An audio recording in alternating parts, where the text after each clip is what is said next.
The hearing will come to order. The subcommittee meets today to review the Navy, Marine Corps, and Air Force Aviation Investment and Modernization budget requests for fiscal year 2018.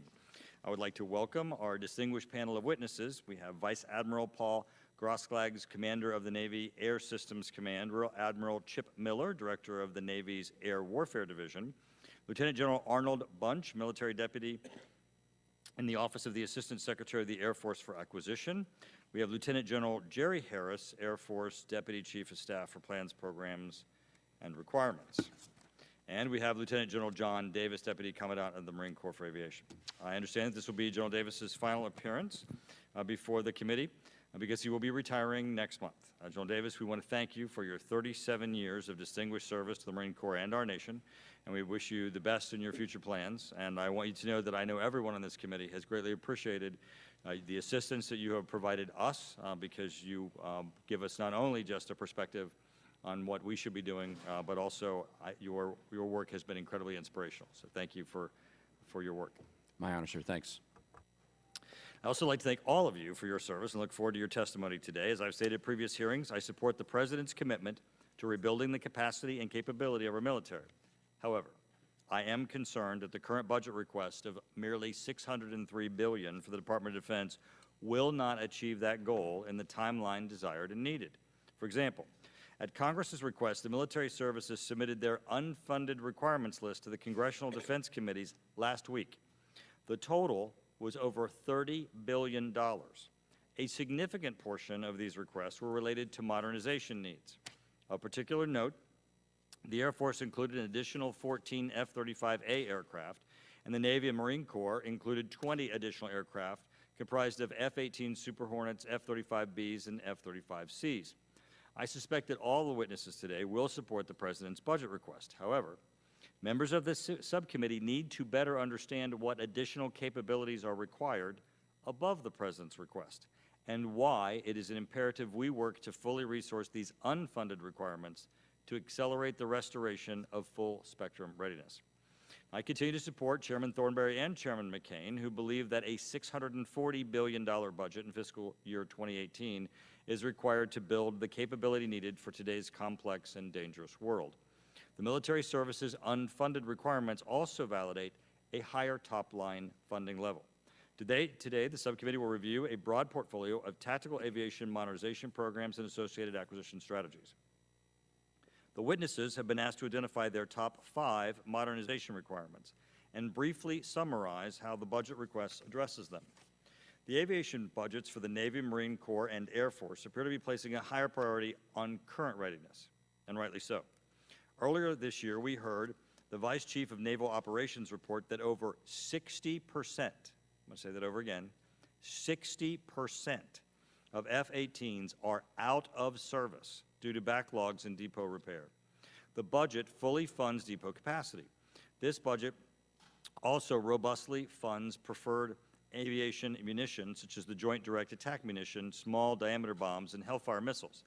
A much-needed increase, especially for the ongoing combat operations in the U.S. Central Command's area of responsibility. However, the Navy continues to absorb the significant risk in its management of the strike fighter inventory. The Navy is challenged to replace legacy F-18C, D, and AV-8B aircraft that have reached the end of their life service before they can be replaced by new F-35s or new F-18 Super Hornet aircraft. Each year, the Navy flies about 180,000 flying hours in its F-18 fleet, which equates to the entire fleet expending 24 to 36 aircraft worth of service life per year. The Navy's fiscal year 2018 budget request includes the procurement of 38 F-18 Super Hornets and F-35, so the Navy is only slightly above its annual expenditure of fighter aircraft life. There are 2 less Navy F-35Cs in the budget request than were projected last year, and the future year's defense program for fiscal year 2018 reduces the planned F-35C procurements by 7 aircraft. The Air Force currently has a fleet of 55 combat-coded fighter squadrons, significantly smaller than the Desert Storm Force of 134 fighter squadrons. We have heard testimony from senior Air Force leaders that with the current demand for rotational fighter presence, 55 combat fighter squadrons do not allow sufficient time to train pilots, maintain aircraft, which contributes to degraded full-spectrum readiness. The 55 combat squadron level meets the minimum requirements set forth in the current defense planning guidance, but the Air Force considers it to be high risk in many challenging scenarios. The Air Force has stated that in order to meet current steady-state demands and maintain readiness to meet surge requirements, the Air Force needs to grow at least 60 combat fighter squadrons, invest in munitions, modernize existing platforms, and increase participation in advanced training programs. The fiscal year 2018 budget request includes 45 F-35As for the Air Force, and that number is 2 more than planned last year for this budget request. However, I would also note that 2 years ago, the Air Force planned to procure 60 F-35As in the fiscal year 2018. In testimony before this committee last July, Air Force General Hawk Carlisle, the former commander of Air Combat Command, testified that to address the Air Force's capability and capacity shortfalls, the desired production rate is 60 F-35s per year, not the 46 that this request includes. The committee is also pleased to see the Air Force reverse its decision to retire the U-2 in 2019 and provide funding to maintain both the U-2 and Global Hawk platforms to meet high-altitude airborne intelligence, surveillance, and reconnaissance demands for our combat commanders. However, all of the service represented today need to take a hard look at their investment strategies in airborne ISR capacity because a significant portion of combat commanders' requirements are still unmet in many of the intelligence disciplines. As the committee continues its deliberations on the fiscal year 2018 budget request, we will look for opportunities to further address the service's most promising and pressing modernization requirements. So as you know, that's an incredibly depressing list of gaps that is going to be the focus of our hearing today. It's unusual, actually, for this long of an opening statement, but I think each of those elements were important to set the stage for the testimony that we're going to be receiving today, because we're not just focused on what you're going to accomplish and what you've been requesting, but the gap of what needs to be there and how it has been falling short and what we're losing as a result of that continuing gap. And with that, I would like to turn to my good friend and colleague from Massachusetts, Nikki Songas. Thank you, Mr. Chairman, and good afternoon to our witnesses. Thank you for your service, and especially General Davis, we wish you well in your retirement. It's been a pleasure to work with you.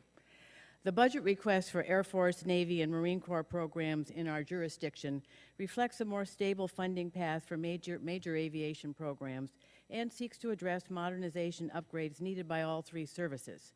This committee has rightfully focused on areas where improvements are needed in the acquisition process, but there are a number of successes that don't get much attention, but promise to deliver greatly improved capabilities in some key areas in the next few years for the services. Our witnesses today and the thousands of people that work in acquisition for the services should be commended for that.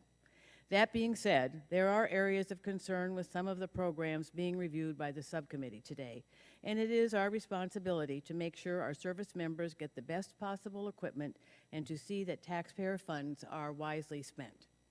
Today's hearing will have to cover a lot of ground, but I wanted to make 2 quick points prior to our hearing from our witnesses. The first is my continued concern with the rate of physiological events plaguing the Navy's aviation community in the FA-18 Hornet and T-45 trainer aircraft fleets. While I know the Navy is working hard and looking at lots of options in this area, the rates remain at a very high rate in some cases, and in the case of the T-45C, the Navy hasn't been able to conduct student pilot flights since early April, a more than 2-month pause in critical training for our future aviators. I look forward to getting an update on the issue and to hearing about how the several efforts underway are addressing the problem. I also have some questions about areas for Air Force and Navy collaboration to solve these issues. My second concern is with the significant cost growth reflected in the budget request for several important programs for each of the services. In each case, there are significant increases compared to last year's projections for fiscal year 18. The programs in question include, 1, the Air Force's Next Generation Air Dominance Program, which shows a significant increase from $21 million in fiscal year 17 to $294 million in fiscal year 18. Second, the Navy's Next Generation Jammer Program, which shows an $89 million increase in fiscal year 18. The F-35 program that shows a $500 million increase in fiscal year 18 to finish development, and the CH-53K program that shows a $107 million increase in fiscal year 18. All of these are very important programs, So I'd like to fully understand the reasons for the proposed growth as part of the subcommittee's review of the fiscal year 18 budget. And with that, I yield back. Without objection, all witnesses' prepared statements will be included into the hearing record. Our presenters will be Admiral Grosskлагs and General Bunch. We'll begin with the Admiral. Thank you, sir. Chairman Turner, Ranking Member Tsongas, distinguished members of the subcommittee, appreciate the opportunity to appear before you today to talk about naval aviation programs. Our 2018 President's Budget Submission is governed by Secretary of Defense's priorities to improve warfighting readiness by addressing pressing programmatic shortfalls that have accrued from 15 years of wartime operational tempo and chronic underfunding of many of our readiness accounts. The budget request is designed to maintain the operational effectiveness of our current force while also building a bridge to growing the future force starting in 2019. Current readiness of our naval aviation forces is clearly less than it needs to be. The fiscal year 2017 enacted budget provided much needed increases in funding for many of our naval aviation readiness accounts. Our fiscal year 2018 request builds on 2017 with a request for funding of these readiness accounts that both in real terms and as a percent of the requirement is at a level not seen in 8 to 10 years. Support for these accounts is the most important single lever in returning our fleet to the required levels of readiness. Close behind that is the need to continue and in some cases accelerate the procurement of new aircraft. This includes F-35s, as you mentioned, Mr. Chairman, for both the Marine Corps and the Navy, and additional F-18 Super Hornets for the Navy. As we continue to struggle with extending the service life and maintaining the readiness of our legacy F-18s, both services are working to accelerate the transition to other aircraft.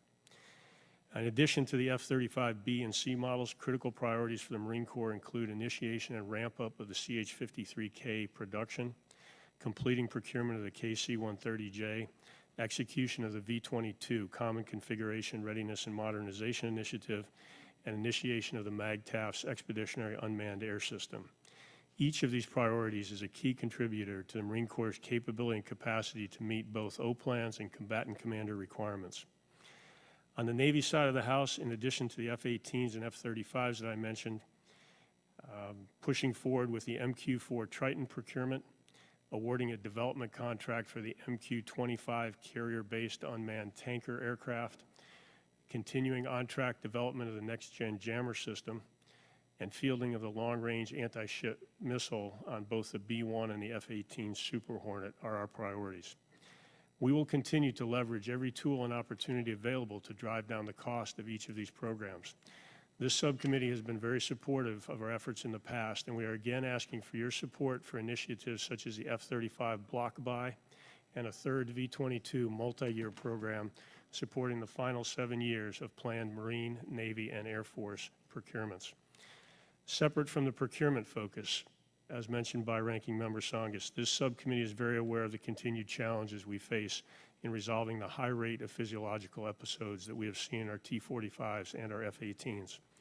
It bears repeating that this is naval aviation's #1 safety issue, and we continue to approach root cause assessment and near-term mitigation steps from an unconstrained resources perspective. As we continue to assess potential root causes, in parallel, we are focused on implementation of aircrew alerting and protection systems so that we can resume student training in our T-45s and continue mitigation of risks for our F-18 aircrew. Naval aviation's priorities are directly tied to increasing worldwide security challenges. Our ability to achieve the improved readiness, the increased capacity, and the enhanced capabilities required to deal with these challenges remains constrained by the overall resourcing constraints imposed by the Budget Control Act and the often inefficient use of resources driven by seemingly chronic extended execution under continuing resolutions. You have our commitment to making the best possible use of the resources we are given. We ask this subcommittee's continued support in working to eliminate these barriers. We want to thank you again for your continued support of our sailors and Marines, and we look forward to addressing your questions. General Bunch. Thank you, Chairman Turner, Ranking Member Tsongas, and other members of the subcommittee for the opportunity to appear before you today. We appreciate your service, and the support this subcommittee provides the United States Air Force, our airmen, and their families. For the past 70 years, from the evolution of the jet aircraft to the advent of the ICBM satellite-guided bombs, remotely piloted aircraft, and many other accomplishments, your Air Force has been breaking barriers as a member of the finest joint warfighting team on the planet. For the last 27 of those 70 years, we have been in continuous combat. During this period, we employed air power in ways never envisioned and delivered unparalleled support to the combatant commanders, our sister services, allies, and coalition partners. While providing this unmatched operational capability, budget realities have taken a toll on our ability to provide for the future joint force. These many years of combat have taught us much, most importantly that the demand for air power has grown in every mission, in every domain, and in every location. The world has watched your Air Force operate, and the world has adapted. Our adversaries have adapted their capabilities to strike at areas we depend on to execute our missions, adapted their defenses to reduce our ability to employ our forces, and adopted many of our tactics and techniques, all of which reduce our ability to employ our forces. Today, we face a world of ever-improving adversaries, increasing threats, and a persistent war against violent extremism. This changing environment of increasing demands and commitments, along with a limited pool of resources to address issues and the threat of the Budget Control Act, make our mission of providing unmatched global vigilance, global reach, and global power ever more challenging. The result of these changes is a marked decrease in our technological advantage. Where I once would have said we had a decided advantage on all fronts, today I can say we retain our lead in some technological areas. However, in other areas, our potential adversaries are nipping at our heels or are shoulder to shoulder with us. To address the shrinking technology gap, we must continue to invest in science and technology and modernize our forces to ensure our most valued treasure, America's sons and daughters, has a decisive advantage when we send them into harm's way. We do not want a fair fight. The FY18 budget we submitted is the best balance of our readiness and modernization we could achieve within the physical constraints we face. We take this balanced approach seriously as we must be ready for today while simultaneously preparing for tomorrow's challenges. The budget request you receive continues our emphasis on recovering readiness, filling critical gaps, and improving lethality. The budget invests heavily in airmen, readiness, nuclear deterrence operations, space and cyber capabilities, combat air forces, and infrastructure. It supports the in-strength growth we need to start to address combatant commanders' requirements while also focusing on pilot production, a national crisis for us. We continue to maintain and modernize the nuclear enterprise while also prioritizing the resiliency, future capabilities, and modernization of our space domain to operate in increasingly contested environments. The budget also supports research, development, and fielding of game-changing technologies. As a department, we had to make tough choices in balancing capability, capacity, and readiness while focusing on modernizing weapons systems and infrastructure. These decisions were not made easily or taken lightly, highlighting that unfulfilled requirements remain. As you are aware, the budgetary needs of the United States Air Force exceed projected top-line funding as demand for our Air Force capabilities currently far exceeds our supply. Uncertainty looms over the department as sequestration and the Budget Control Act caps return with this year's budget. Budget stability remains vital, and relief of the Budget Control Act limits is necessary for the Air Force to realize its long-term strategy and meet today's and tomorrow's demands. If the law does not allow relief, it could lead to a repeat of the negative consequences of sequestration seen in FY13. We request your engagement and assistance to ensure we do not go down that path again. General Harris and I look forward to answering the committee's questions today. Thank you again for the opportunity, and thank you for your service.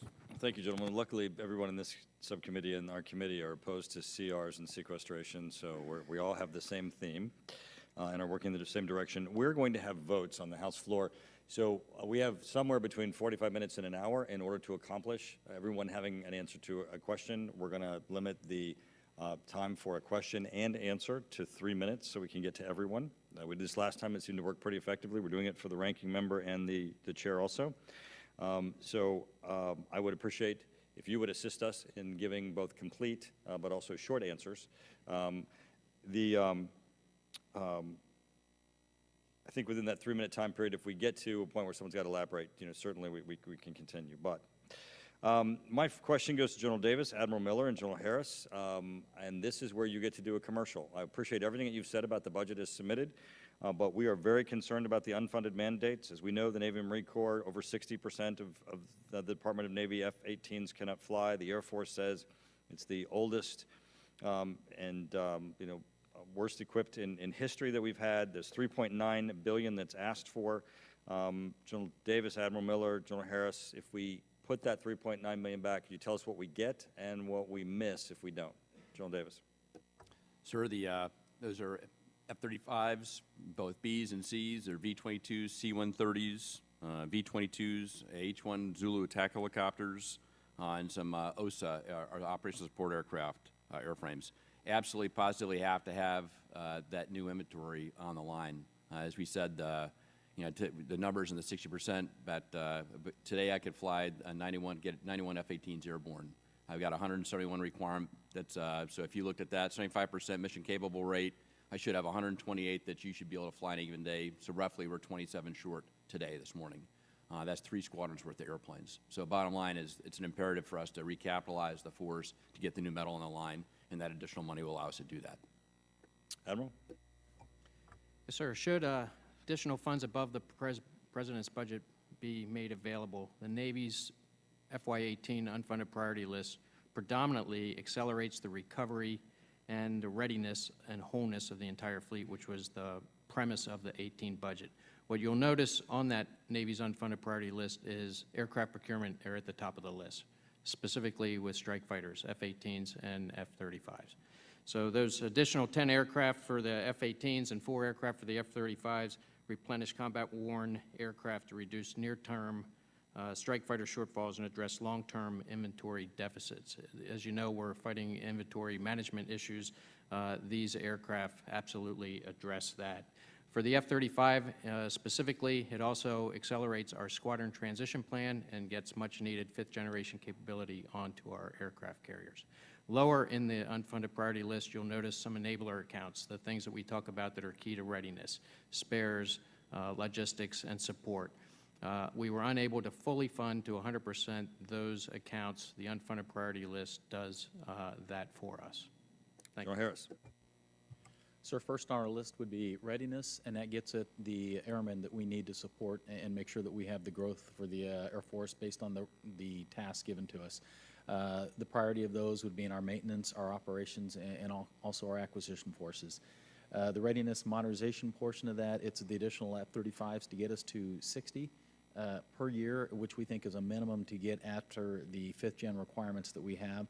You'll also see some for nuclear deterrent ops to include our NC-3 operations and our ability to command and control our nuclear forces, along with space and improving what we're doing on orbit, both in our defenses and our SBIRS satellites. So it is a large spectrum, but at the bottom of that list, or still on the list, is the infrastructure, because for a long time we have been cutting back on our infrastructure improvements and our ability to launch the power projection areas that we need within our Air Force. Ms. Zongas? Thank you. I appreciate in your testimony, Admiral Grosskreutz, that you mentioned the efforts you're putting into addressing the physiological episodes. But as of today, it has been 2 months since normal training operations using the T-45 trainer aircraft were underway at Kingsville, Meridian, and Pensacola Naval Air Stations. So this is clearly a major problem for the Navy, and the long-term impact will certainly be more pronounced the longer issues with the trainers persist. So without a reliable flow of new pilots and naval flight officers, the Navy will be in serious trouble from a personnel standpoint in the future. So in that regard, I have 2 questions about possible ways forward. First, assuming this problem continues for some time, are there non-T-45 aircraft options for getting this training accomplished? If so, what are they?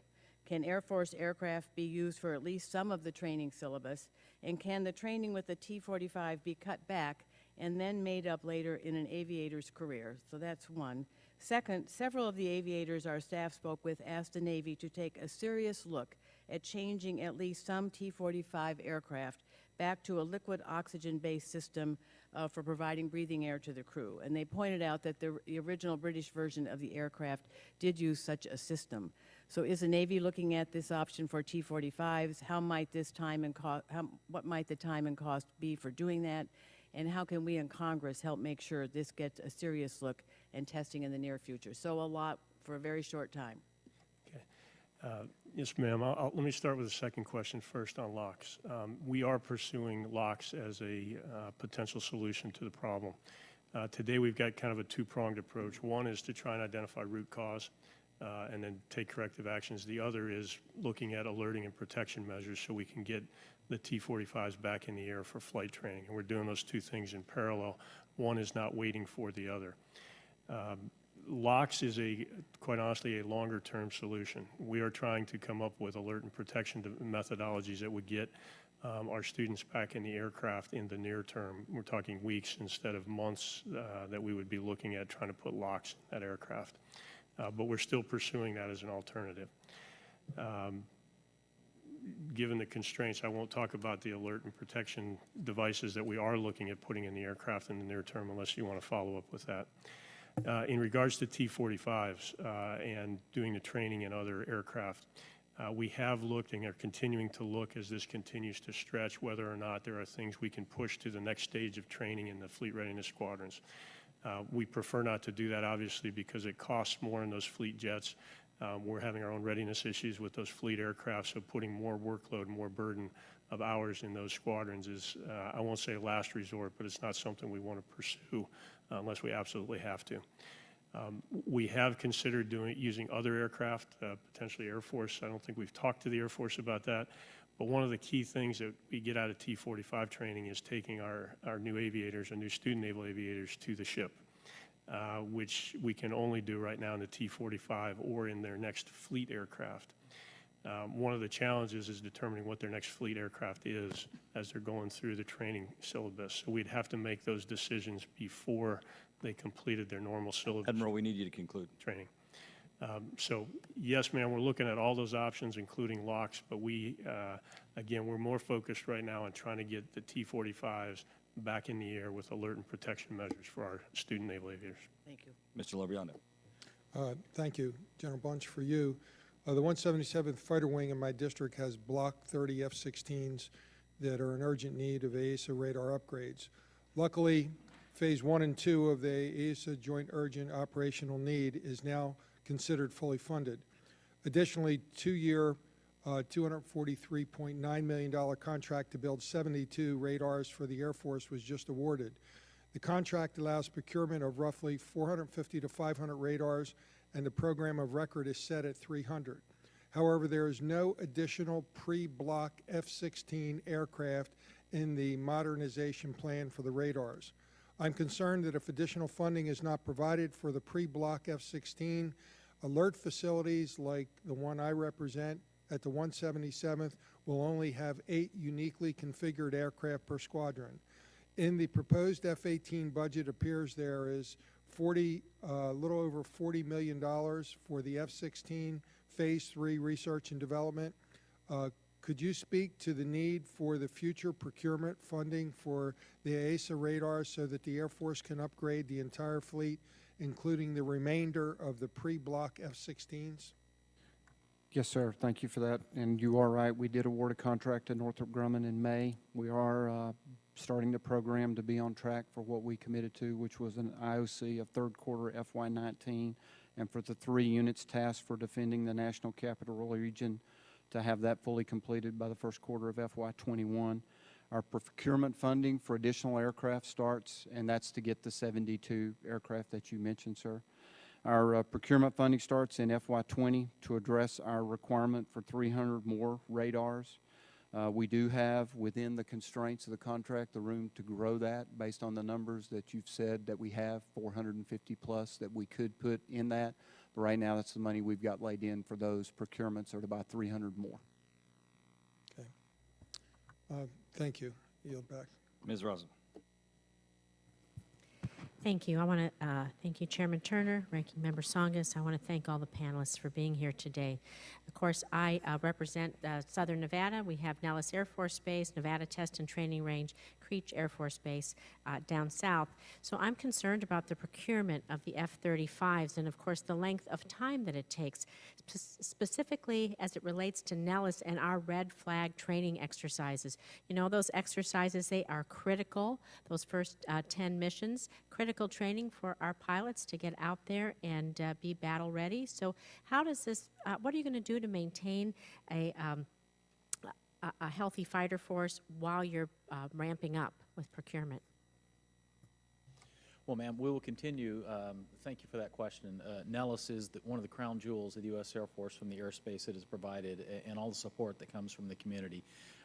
That is our premier Air Force training location for our advanced training, which is perfect for the F-22s that are there and also the F-35s as the fleet grows. So we continue to acquire as many as we can in a year so that we can replace the fleets of older fourth-generation aircraft, hopefully have fewer to modernize in the future, and make sure that we get the training for both fifth-gen primary, but also pushing that training back to our fourth-gen teammates that play there, whether it's in the weapons school effort or in our red flag. Thank you. I yield back. Mr. Knight.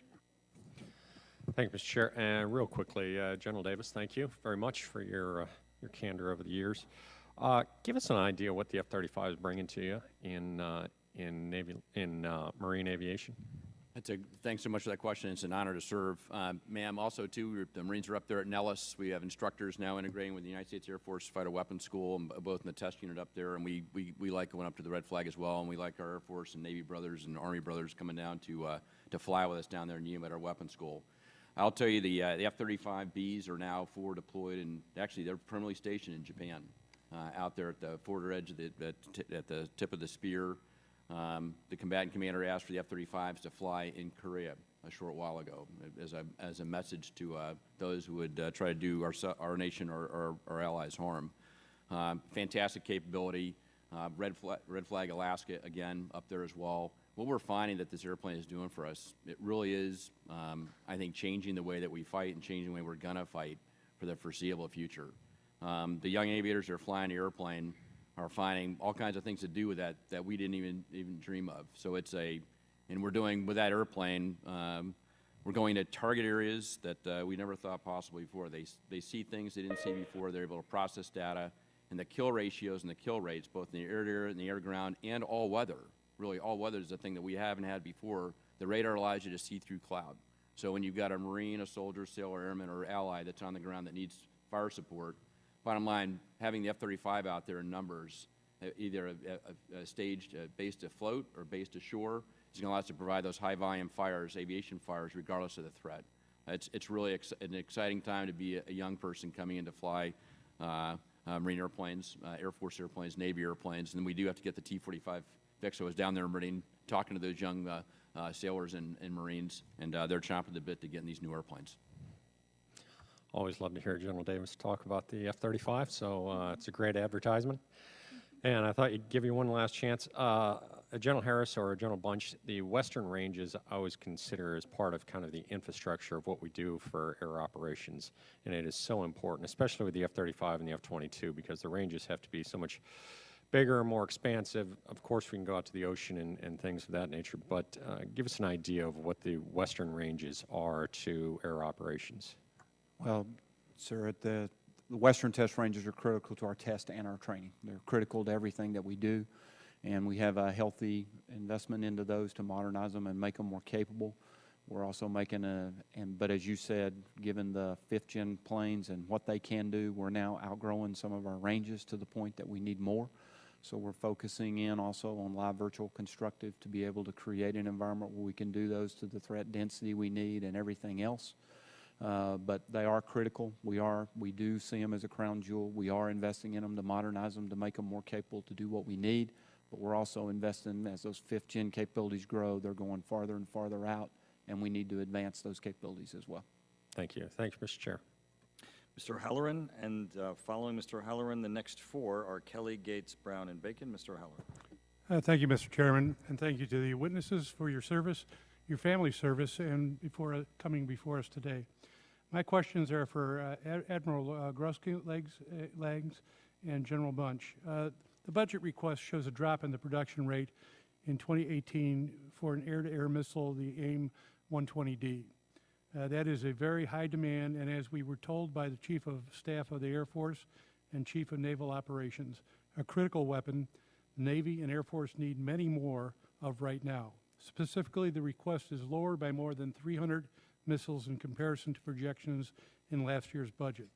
Based on the budget, it appears the issue might be some kind of supplier or part obsolescence problem. Can you explain this reduction in the production rate? Is it due to a lack of funds or some other problem? If Congress were to add funding, could it be used to buy more missiles, or are you limited by where things are with the production line? I understand wanting to limit your budget exposure under the assumption that the F3R delay would limit F-17, fiscal year 17 production quantities, but the redesign effort shows these reductions are premature when we really should be closing the inventory shortfall. Sir, I'll take the first shot, and I'll let G8 jump in at the end of this. So the driver for why the numbers do go down in the budget, we stay steady in 17, and we do go down in 18 and 19. We go back up. It is tied to the difficulties we're having getting the form, fit, function refresh on schedule and progressing. It's something we continue to work with the company.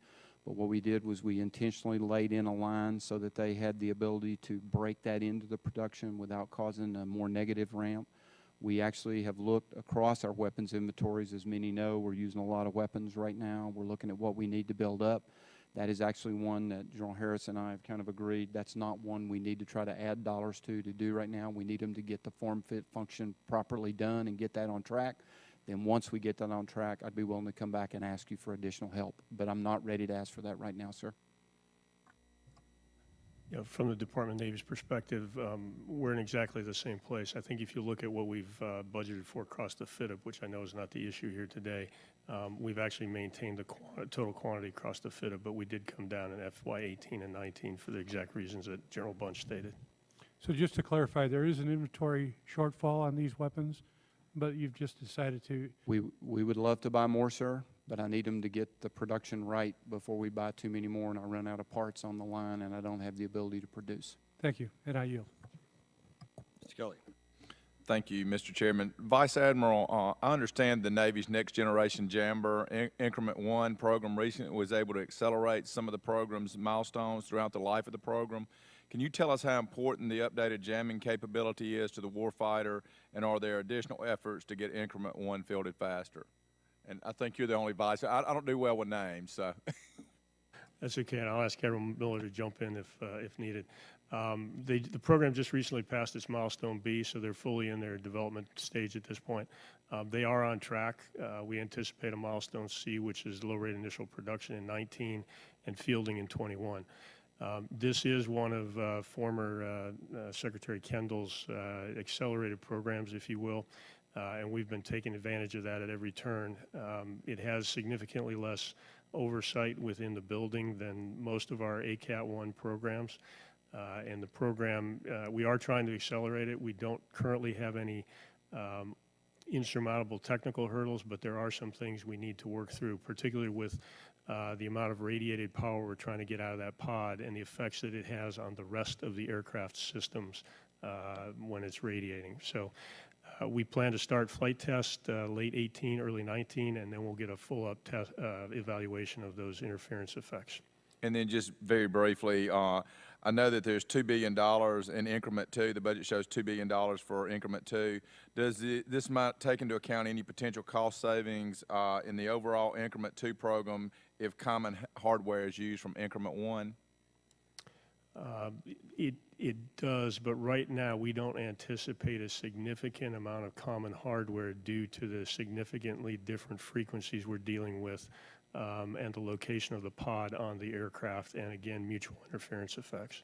And then my next question deals with the MQ-4C Triton. In your testimony, you talk about it. In 2009, the Navy initiated a demonstration program of unmanned maritime ISR using the older model Global Hawk that the Air Force was no longer using. We're still using it, and so in support of the U.S. 5th Fleet in Central Command region. Can you tell us what capabilities the Triton will bring to the fleet and how they are shaped by what you learned from the demonstration? We continue to fly our BAMS demonstrator, the one aircraft that we have that was considered a 1 or 2 year demonstration program. I think we've had it out there flying CENTCOM now for about 7 years. So we continue to gather data. The biggest changes for the Q4 are in terms of its ability to fly in weather and turbulence conditions that some of its predecessors could not. So we did some significant structural modifications to that aircraft. We are leveraging all the work that the Air Force has done ahead of us in terms of the TC-PET, or the communications from that aircraft, the dissemination of the intelligence surveillance information. And as you know, we're quickly going to turn that after it IOCs into a multi-inch sensor. So when we EOC in 18, right behind that in 20, we'll have an initial operational capability for that multi-inch sensor capability. Thank you, Mr. Chairman. I yield back. Mr. Gates. Thank you, Mr. Chairman. General Bunch, thank you to service to the country and also to my district during your time at Eglin Air Force Base. You're aware that the Gulf Range is important for the F-35 training mission. You're also aware that the equipment that supports the Gulf Range is very old. What importance does the Air Force place on upgrades to the Gulf Range so that we can be fully capable with the F-35? So in my previous position as a test center commander, we created what we needed to do to modernize. Now that path is coming back in, and we're evaluating in our budget priorities. We have invested in some areas there, sir, to grow those capabilities. We know it's critical for what we need to be able to do to have the ranges that we need and the distance that we need to be able to execute things, and there's a lot of good things that can go in there that we're working on. My next question is for Admiral Grosslags. I have a letter dated May 5th that's signed by Chairman Turner, Ranking Member Tsongas, and myself. It requests the schedule and timeline for tests and evaluations of equipment associated with the T-45, including the equipment being tested, the location of those tests, the frequency of those tests, and how the results of the tests are informing the Navy moving forward. As of today, we've not received that information. Is that typical? No, sir, it's not. Typically, we try and respond within 10 days to 2 weeks, and I have to apologize for the fact that we haven't gotten that response to you. I know that it's in the process of being sent back over here to the Hill, but I can't give you the exact status or where it sits today. I'll yield my remaining minute and 40 seconds to the chairman so he could advise as to how I could get this information that's critically important to my constituents. I think you're doing it. As you know, we're working together on it, and it's great that you've once again raised this issue. I think we'll leave this record open and also make it a continuing obligation for an answer to this hearing. But you know, clearly this is a priority for the committee and Mr. Gates, and we want to see the request satisfied. Sir, understand. Mr. Brown. Thank you, Mr. Chairman. Over here. Yep. Then this question is for Admiral Miller and General Harris. For the last 15 years, there's been a gap in the airborne ISR capabilities, or I should say capacity, and the demand or the need in the field. How do you go about determining what is a acceptable or optimal level of support? What is the aspirational goal? Where should we be? And what's the in the 2.5 minutes left? What's the plan to get us there? Well, earlier we talked about the Triton, MQ-4 Triton, and I'll tell you, it's going to be a game changer. We've been flying the one BAMS demonstrator, the Broad Area Maritime Surveillance Demonstrator in 5th Fleet. Now we're talking about orbits worldwide with the Triton, with the extra sensors that it's going to provide, as well as the multi-int capability that, as Admiral Grossklag said, will arrive later in 20. So what this will be able to provide to the theater commanders, to the fleet commanders, and contribute to basically all the forces that are in its AOR that it'll be operating, I think will be significant. Thank you, sir. That's a great question. We always try and provide everything to the warfighter, but the demand has been somewhat insatiable. So in our effort to make sure that we are providing a long-term capability, we have frozen our medium altitude ISR at 60 lines with the intent of getting the team healthy so that we can surge if required for the future. On that line, though, we continue to make improvements, and we are changing from the MQ-1 to an all MQ-9 fleet to give us better capability and capacity for both ISR and combat employment. In addition, in an unclassified format, upgrading the sensors on that particular weapon system. We also have high-altitude ISR that we continue to provide, and we are looking at recapping our big-wing ISR, which will help focus our medium-altitude ISR into more important areas and be on target much faster. Great. Unrelated follow-up at Joint Base Andrews, who I represent. The question was already asked about the radar system, and certainly with that important mission, Homeland Defense and respond to emergencies around the National Capital Region. We're looking forward to a timely delivery of those radars. Thank you, Mr. Chairman. I yield back. Mr. Bacon. Thank you. I want to thank all of you for being here today, and I want to recognize General Davis's service. You were great to work with in the current capacity, but also when you were at Cyber Command. We have the best air power in the world, but it's been put under a lot of strain with continuing resolutions, you know, the BCA caps, and we owe you better, and I hope we do that. I have a couple questions on ISR and EW. First, a comment. I appreciate the fact that we're funding the U2 program in conjunction with the Global Hawk. I think we need both, and there's a lot of unmet ISR needs out there, so I applaud that, commend it.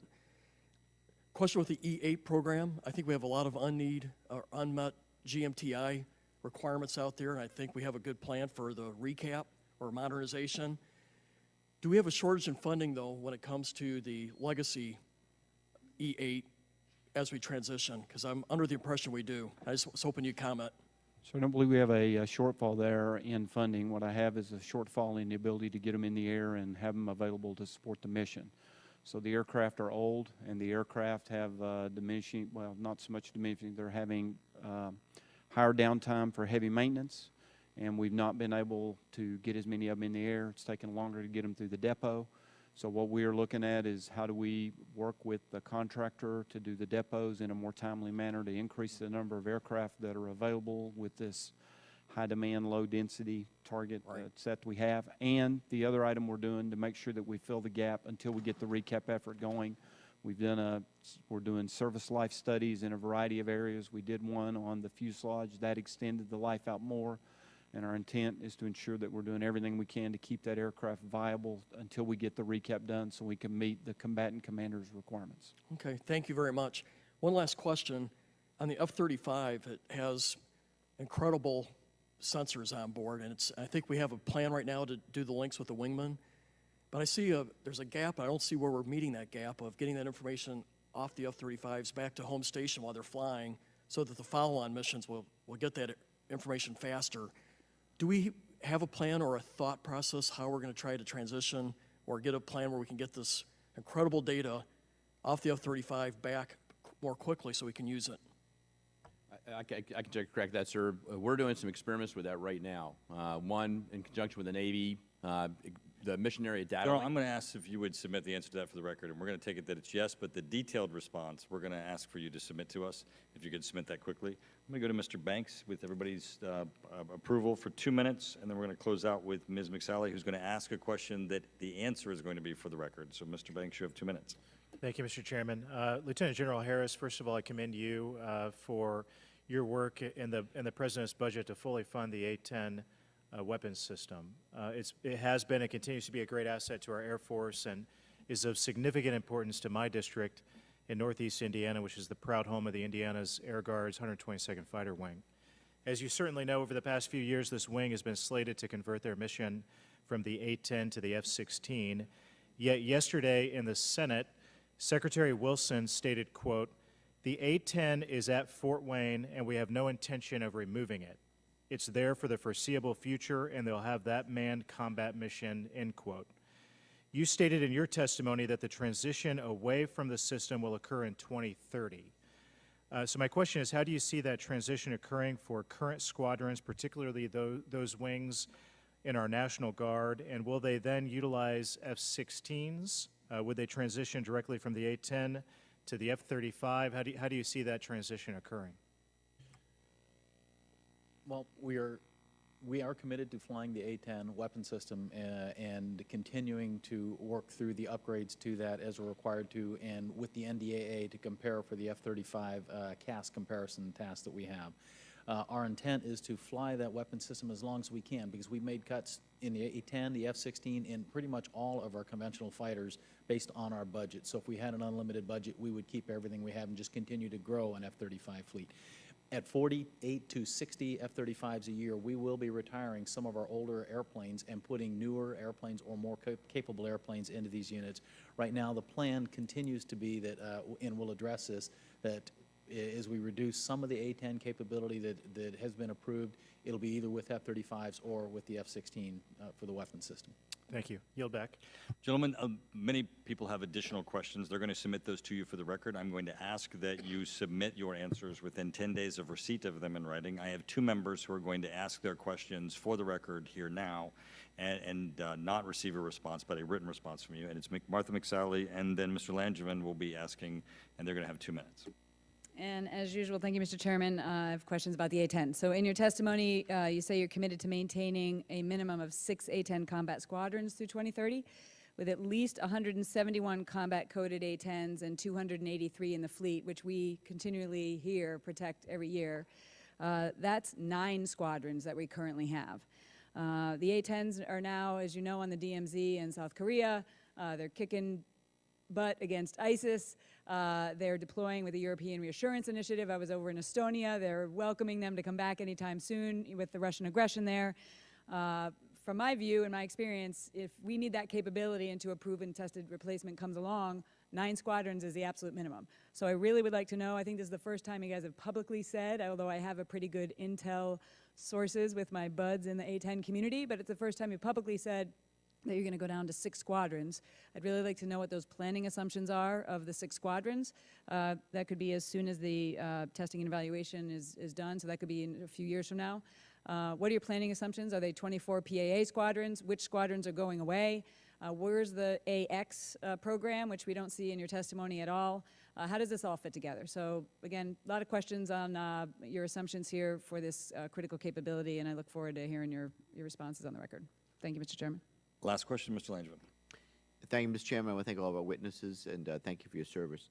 General Harris, tactical data links are critical to mission success, forming the core communication network that transmit the common operating picture, shared situational awareness, distributed sensor data for fusion, and integrated fire control across fighters, bombers, and surface ships.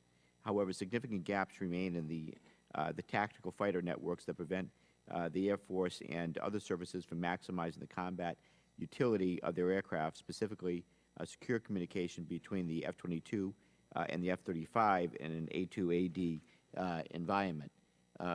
General Place, the director of the F-35 integration recently stated there's currently nothing on the books for any testing to solve this issue between 5th-generation aircraft. What is the Air Force doing to address the problem these 2 aircraft communicating during a penetrating strike or counter-air mission? And then for all of our witnesses, while unmanned aircraft systems provide strategic ISR and combat capabilities, I also believe that these systems have the potential to be used for humanitarian operations in disaster areas abroad, particularly when it comes to mapping, lightweight essential item delivery, damage assessment support, and increased situational awareness.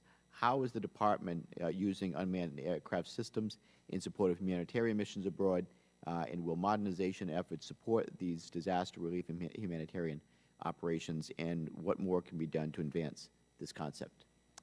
Thank you, Mr. Langevin. And if you could leave the written copy of that question so that they can have it behind so we don't have any delay in them receiving it. I look forward to your written answers within 10 days, and as we've stated before, we have votes on the House floor, so because of that, we'll be adjourned.